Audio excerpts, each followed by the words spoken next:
I had loved Sarah for as long as I could remember. She was the girl next door, the kind of person who brought light into every room without even trying. Her laugh had a warmth to it, like the first sun after a long winter. We were best friends growing up, shared bikes, late-night talks, and a million small memories that stitched our childhood together. But no matter how close we got, she never saw me the way I saw her. Whenever her heart broke, she'd come to me. She'd cry about some guy who didn't treat her right, and I'd hold her, whispering that she deserved more, while silently wishing that more could be me. But then came Jake. He wasn't like the other guys. He was taller, louder, more charming in the way that people admire from a distance, but something in my gut twisted the first time I met him. I watched her fall for him fast, the kind of fall that makes you ignore the red flags. I tried to be happy for her. I really did. But it was like watching someone hand their heart to a storm and hope it wouldn't rain. They'd argue sometimes, I could hear it through the thin walls of our houses. But she always forgave him. And each time she walked back into his arms, a little piece of me cracked deeper. I stayed in the shadows, the safe place where she'd always return when she was hurt, but never stay when she was whole. And yet, even in silence, I couldn't stop loving her. I knew he was wrong for her, but sometimes love isn't about pulling someone away from the fire, it's about being the one holding water when they finally realize they're burning. That night, everything felt heavier than usual, the kind of night where silence carries weight. I was in my room when I heard them shouting again. Her voice cut through the walls, shaky and raw. You never listen. You only want one thing. Then came the sound of a door slamming, followed by footsteps pounding down the stairs. Jake stormed past my window, his jaw clenched, his hands curled into fists. He didn't even glance my way. Minutes later, I saw her. Sarah. Sitting on the curb outside her house under the dim streetlight, her knees pulled to her chest, mascara running down her face like ink on a wet letter. The sky opened slowly above her, droplets falling like the night was crying with her. I walked over without saying anything. Just sat beside her in the rain. She looked at me with eyes that had seen too much for one evening. He said I was cold, she whispered. That I wasn't enough. My heart cracked right there. Not just for her pain, but because she believed it. She believed she was the problem. That maybe if she were different, softer, sexier, more, he would have stayed. But I knew the truth. Jake hadn't failed to get something physical from her, he had failed to get in. Into her heart. Into the parts of her that required patience, understanding, and presence. What she didn't realize was, love wasn't struggling with her, it was struggling to exist between them. And as the rain soaked through our clothes and the silence between us deepened, I wanted so badly to say, "You are enough." He just wasn't built to see it. But I didn't. I just stayed beside her. Because sometimes, that's all real love needs. A few days passed. She didn't smile much.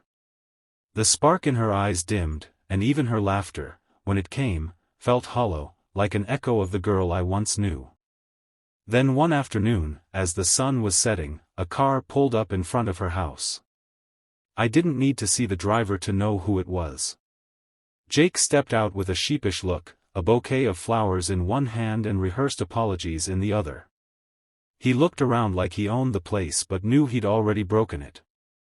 I stood across the yard, frozen, pretending to water plants that didn't need watering. Sarah stepped out slowly, arms crossed, walls back up. Her face was unreadable, but her eyes were searching for something real.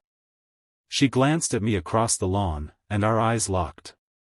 That's when she asked, soft but certain, "Do you think people deserve second chances?" I wanted to scream no. I wanted to remind her of the nights she cried herself to sleep, the times she blamed herself for his absence, his coldness, his games. But instead, I just nodded. "Yeah, sometimes," I said. And just like that, I knew I'd given her the green light. The permission to walk back into the fire.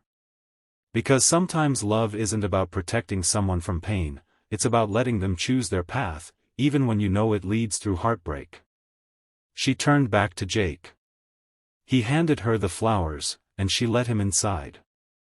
I stayed there, in the quiet of the yard, clutching the truth I couldn't tell her, that second chances are often just first mistakes repeated with more hope, and fewer excuses. But love, real love, waits. Even when it hurts. Even when it shatters you. The call came at 2 a.m. Her name lit up my screen, and I already knew. There's a certain kind of silence that only follows betrayal, the kind you don't have to hear to recognize.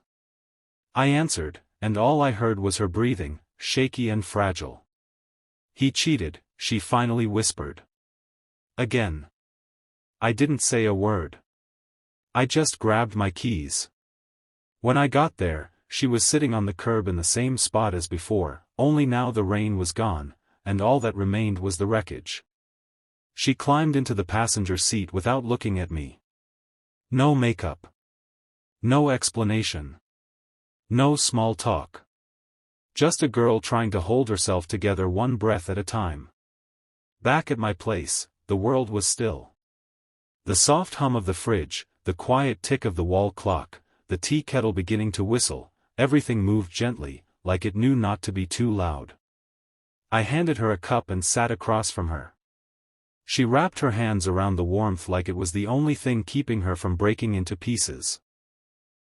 For a long time, she stared at the steam, her eyes unfocused.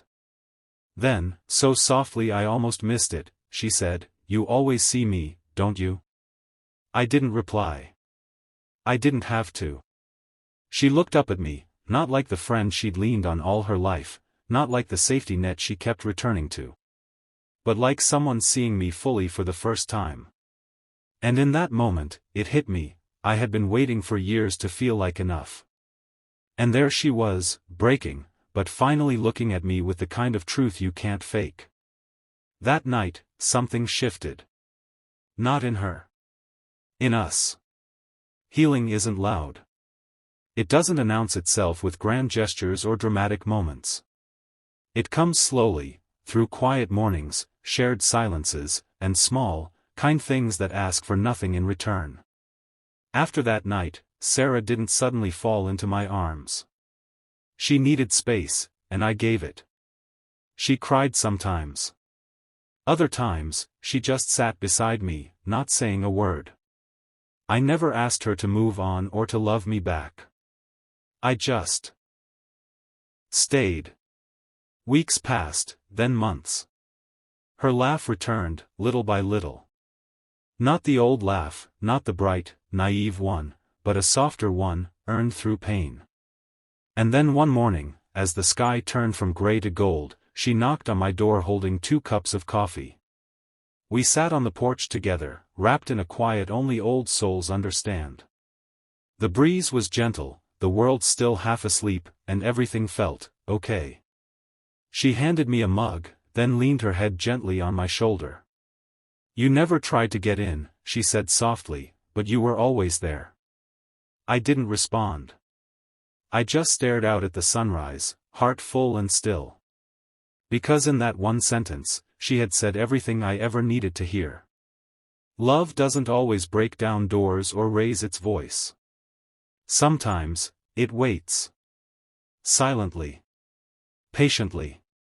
Through heartbreaks and wrong choices, through years of being overlooked, not because it's weak, but because it's real.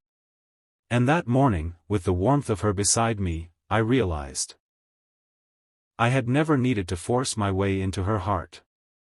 I just needed to be there, until she opened it on her own. Love isn't always loud. It doesn't always come with fireworks or perfect timing. Sometimes, it's quiet.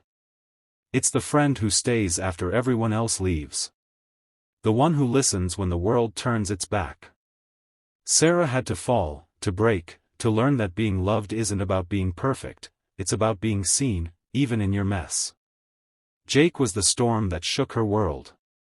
But I was the ground she landed on. In the end, she didn't choose me because I was there to save her, she chose me because I never made her feel like she needed saving. That's the thing about real love. It doesn't push. It doesn't force. It waits. Patiently. Quietly. Until it's invited in. And when it finally is, it stays.